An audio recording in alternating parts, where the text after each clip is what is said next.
الحمد لله رب العالمين، والصلاة والسلام على سيدنا ومولانا محمد خاتم النبيين وعلى آله وأصحابه أجمعين وعلى كل من تبعهم بإحسان إلى يوم الدين. اما بعد،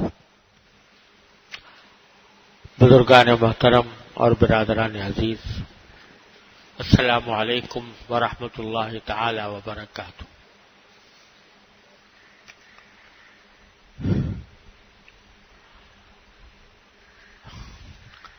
قرآن کریم میں اللہ تبارک و تعالی نے ارشاد فرمایا کہ یا ایھا الذین آمنوا اذکروا اللہ ذکرا کثیرا وسبحوہ بکرۃ واصیلا، کہ اے ایمان والو، اللہ کو کثرت سے یاد کرو، اللہ تعالی کا کثرت سے ذکر کرو، اور صبح و شام اس کی تسبیح کرو، اس کی پاکی بیان کرو۔ پچھلے چند جمعوں میں نے عرض کیا تھا کہ اللہ تعالیٰ نے جو ہمیں کثرت سے ذکر کرنے کا حکم دیا ہے، یہ خود ہمارے فائدے کے لیے ہے۔ اس کا فائدہ آخرت میں بھی ہے اور خود اس دنیا میں بھی ہے۔ جب کوئی بندہ اللہ تعالیٰ کا کثرت سے ذکر کرنے کا عادی بن جاتا ہے تو اللہ تبارک و تعالیٰ کے ساتھ اس کا تعلق مضبوط ہوتا ہے۔ اللہ تعالیٰ کے ساتھ تعلق مضبوط ہونا یہ ساری کامیابیوں کی کنجی ہے۔ جتنا اللہ تعالیٰ کے ساتھ تعلق قوی اور مضبوط ہوگا، اتنا ہی انسان اس دنیا کو آخرت کے لیے استعمال کرے گا، اور دنیا کا ہر کام آخرت کا کام بن جائے گا، اور مرنے کے بعد پھر ایسی زندگی، ابدی زندگی انشاءاللہ نصیب ہوگی جس میں کوئی دکھ نہیں، کوئی تکلیف نہیں، راحت ہی راحت اور آرام ہی آرام۔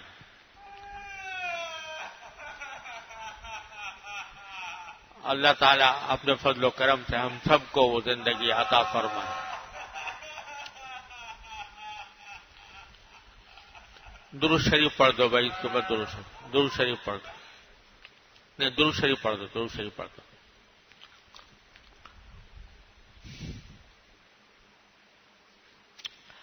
اللہ تبارک و تعالیٰ اپنے فضل و کرم سے ہم سب کو اس کی توفیق عطا فرمائے۔ کس طرح اللہ کا ذکر کثرت سے کیا جائے، اس کی چند تدبیریں میں نے عرض کی تھی۔ ایک یہ کہ چلتے پھرتے اٹھتے بیٹھتے کوئی نہ کوئی ذکر زبان پر رہے، سبحان اللہ، الحمدللہ، لا الہ الا اللہ، اللہ اکبر وغیرہ، جو ذکر بھی، درود شریف، جو بھی ذکر زبان پر آ جائے، چلتے پھرتے زبان اسے تر رہے۔ دوسری بات میں نے عرض کی تھی کہ ہر بات، ہر چھوٹی بڑی حاجت اللہ تبارک و تعالی سے مانگنے کی عادت ڈالی جائے۔ کوئی انسان ایسا نہیں ہے جس کو کوئی نہ کوئی حاجت ہر وقت درپیش نہ ہو، چاہے وہ چھوٹی ہو یا بڑی ہو۔ تو اللہ تبارک و تعالیٰ سے مانگنے کی عادت ڈالی جائے۔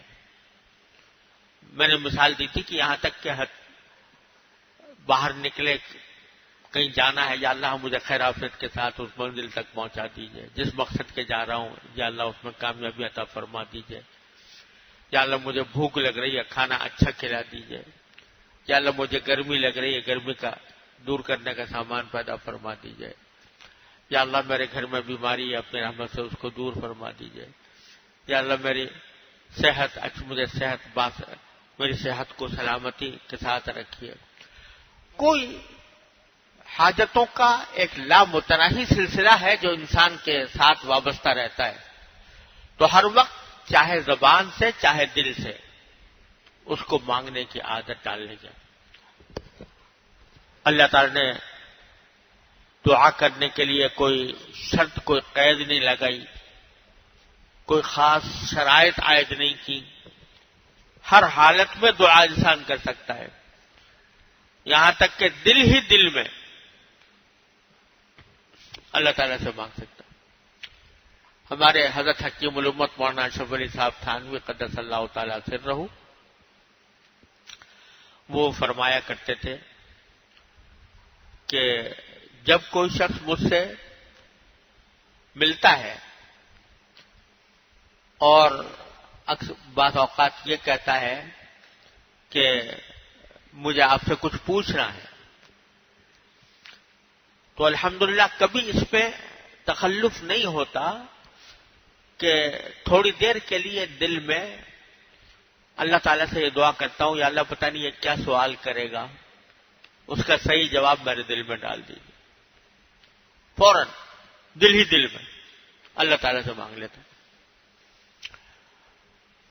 تو اسی طرح جب کسی آدمی سے ملاقات ہو تو یا اللہ یہ ملاقات میرے لیے خیر ہو، اس میں کوئی شر نہ ہو، اس سے کوئی تکلیف نہ پہنچے، اس سے کوئی فتنہ پیدا نہ ہو۔ غرض ہر چھوٹی بڑی حاجت اللہ تعالیٰ سے مانگنے کی عادت ڈالی جائے۔ یہ میں آپ سے بظاہر بہت ہی چھوٹی سی بات ہے، لیکن اس پر عمل کر کے دیکھیں تو یہ عظیم کامیابیوں کا دروازہ ہے، دعائیں مانگنا۔ اور تیسری چیز میں نے عرض کی تھی خاص طور پر مسنون دعائیں جو نبی کریم صلی اللہ علیہ وسلم نے مختلف مراحل پر تجویز فرمائی۔ صبح کو بیدار ہوتے وقت، وضو کرتے وقت، استنجا کرنے سے پہلے، بیت الخلاء جانے سے پہلے، بیت الخلاء سے آنے کے بعد، کھاتے وقت، سوار ہوتے وقت، گھر میں داخل ہوتے وقت، گھر سے نکلتے وقت، کیا کیا دعائیں نبی کریم صلی اللہ علیہ وسلم نے تلقین فرمائی ہیں، ان کو یاد کر کے اہتمام کے ساتھ جتنا اس کو کثرت سے پڑھا جائے گا وہ کثرت ذکر میں شامل ہو، اللہ تعالیٰ کے ساتھ تعلق مضبوط ہو۔ چوتھی بات جو آج عرض کرنی ہے وہ ہے اللہ جل جلالہ کی نعمتوں پر شکر، اس کی کثرت۔ اگر انسان غور کرے تو ہر لمحے انسان اللہ جل جلالہ کی نعمتوں میں ڈوبا ہوا ہے، اس کے اوپر بارش کی طرح نعمتیں برس رہی ہیں، سر سے لے کر پاؤں تک اس کا پورا وجود اللہ جل جلالہ کی نعمتوں کا ایک مجموعہ ہے۔ جب تک انسان صحت مند ہوتا ہے، کوئی تکلیف اس کو نہیں ہوتی، تو ان نعمتوں کی قدر نہیں ہوتی۔ آنکھ کام کر رہی ہے، بے دھڑک استعمال کر رہے ہیں، الحمدللہ، کبھی خیال بھی نہیں آتا کتنی بڑی نعمت اللہ نے دے رکھی۔ اللہ نہ کرے کبھی آنکھ میں تکلیف ہو جائے، پھر جو بے چینی ہوتی ہے، یا کبھی نظر آنے میں کوئی کمی آ جائے، بینائی میں کمی آ جائے، تو کتنا انسان پریشان ہوتا ہے، کتنا اس کے اوپر روپیہ خرچ کر دیتا ہے، کتنی محنتیں صرف کر دیتا ہے، ڈاکٹروں کی منتیں کرتا ہے، گھنٹوں ان کے انتظار میں بیٹھا رہتا ہے، پیسے خرچ کرتا ہے، تب جا کے کہیں آنکھ کا علاج ہوتا ہے۔ اللہ جل جلالہ نے مفت دے رکھی ہے یہ مشین، اور بے دھڑک انسان استعمال کر رہا ہے، کتنی بڑی عظیم نعمت ہے، لیکن شکر ادا کرنے کی توفیق نہیں ہوتی۔ زبان اللہ تعالی نے دے رکھی ہے، یہ چل رہی ہے، مستقل چل رہی ہے، ادھر دل میں خیال آیا اور ادھر زبان سے نکال دیا، اپنے معافی ضمیر کو ادا کر دیا۔ جن لوگوں کو یہ دولت میسر نہیں ہے ان سے پوچھو ان کی بے چینی کا حال۔ میں نے دیکھے ہیں وہ لوگ جو کچھ کہنا چاہتے ہیں لیکن کہنے کی قدرت نہیں ہے، کہنے پر قدرت نہیں ہے، اور دل میں ان کے جذبات ہیں، ان کا اظہار کرنا چاہتے ہیں، کوئی حاجت ہے وہ بیان کرنا چاہتے ہیں، دوسروں کو اپنے دل کی بات کہنا چاہتے ہیں لیکن نہیں کہہ سکتے۔ اللہ تبارک و تعالی نے یہ نعمت عطا فرما رکھی ہے۔ یہ ہاتھ ہے، یہ پاؤں ہیں، یہ دل ہے جو دھڑک رہا ہے مستقل، یہ پھیپھڑے ہیں جو مستقل سانس دے رہے ہیں، یہ معدہ ہے جو چیزوں کو ہضم کر رہا ہے، کھانے کو۔ سر سے لے کر پاؤں تک ایک ایک عضو ایک کائنات ہے، ایک کارخانہ ہے، اللہ تبارک و تعالیٰ کی حکمتوں کا اور قدرتوں کا ایک مظاہرہ ہے۔ تو ان نعمتوں پر اللہ تبارک و تعالیٰ کا شکر کثرت سے ادا کرنے کی عادت ڈالیں۔ جہاں ذرا سی کوئی بات طبیعت کے مطابق ہو جائے، جس سے خوشی حاصل ہو، راحت ملے، کوئی آرام ملے، تو فوراً زبان سے یا دل سے یا اللہ تیرا شکر ہے، یا اللہ آپ کا شکر ہے، الحمدللہ، اللہم لک الحمد لک الشکر، اے اللہ آپ کا شکر ہے، آپ کا۔ اس کی عادت ہے۔ گرمی تھی، سائے میں آ گئے، اللہم لک الحمد لک الشکر۔ ہوا نہیں تھی، پنکھا چل گیا، اللہم لک الحمد لک الشکر۔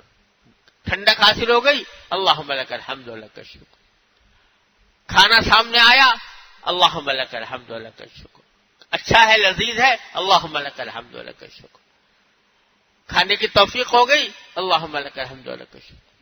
نعمتوں کا ایک لامتناہی سلسلہ ہے جو ہر وقت انسان کے اوپر جاری رہتا ہے، لیکن ہم غفلت کی وجہ سے ان نعمتوں کا ادراک نہیں کر پاتے۔ ذرا سی تکلیف آ جائے تو اس کو تو گاتے پھرتے ہیں، لیکن جو نعمتیں ہیں ان کا احساس نہیں ہوتا، ان کی طرف توجہ نہیں جاتی۔ ان نعمتوں کا شکر ادا کرنے کی عادت ڈالیں۔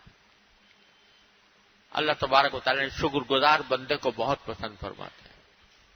جو بندہ اللہ تعالیٰ کی نعمتوں کا شکر ادا کرے، اس کو اللہ تبارک و تعالیٰ بہت پسند فرماتے ہیں، اس کے اوپر اپنی معرفت کے دروازے کھولتے ہیں۔ یہ شکر ایسی نعمت ہے کہ قرآن کریم میں فرمایا لئن شکرتم لأزیدنکم، تم جتنا میرا شکر کرو گے اتنا ہی میں تمہیں اور زیادہ نعمتیں دوں گا، ضرور دوں گا، اور زیادہ نعمتیں دوں گا۔ تو کوئی چھوٹی سے چھوٹی راحت بھی ملے تو اللہ تعالیٰ کا شکر ادا کرو، یا اللہ آپ کا شکر، اللہم لک الحمد لک الشکر، زبان سے یا دل سے۔ تو جو بندہ کوئی اگر حاجت ہے تو وہ اللہ تعالیٰ سے مانگ رہا ہے، اور کوئی حاجت پوری ہو جاتی ہے یا کوئی راحت ملتی ہے، کوئی آرام ملتا ہے، تو اس پر اللہ تعالیٰ کا شکر ادا کرتا ہے۔ تو یہ سب ذکر کثیر میں داخل ہے۔ اس کے ذریعے انسان اللہ تعالیٰ کا کثرت سے ذکر کرنے والا بن جاتا ہے۔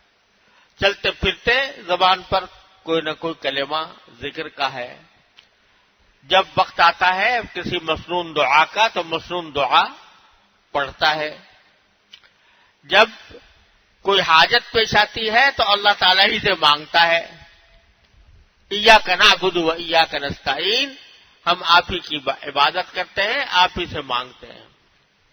اور جب کوئی حاجت پوری ہو جاتی ہے، کوئی راحت حاصل ہوتی ہے، اللہ تعالیٰ کی نعمتوں کے اوپر توجہ کرنے کا وقت آتا ہے، تو اللہ کا وہ شکر ادا کرتا ہے۔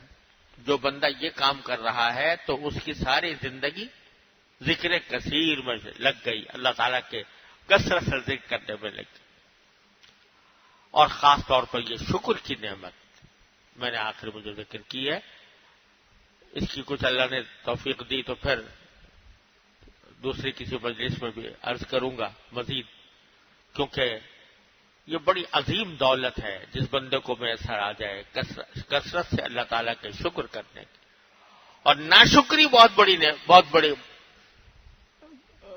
شامت اعمال ہے، بہت بڑی نحوست ہے، اور شکر بڑی عظیم نعمت ہے۔ اللہ تعالیٰ اپنے فضل و کرم سے، اپنے رحمت سے ہم سب کو شکر گزار بندہ بنائے، اللہ تعالیٰ کی نعمتوں کا شکر ادا کرنے کی توفیق عطا فرمائے۔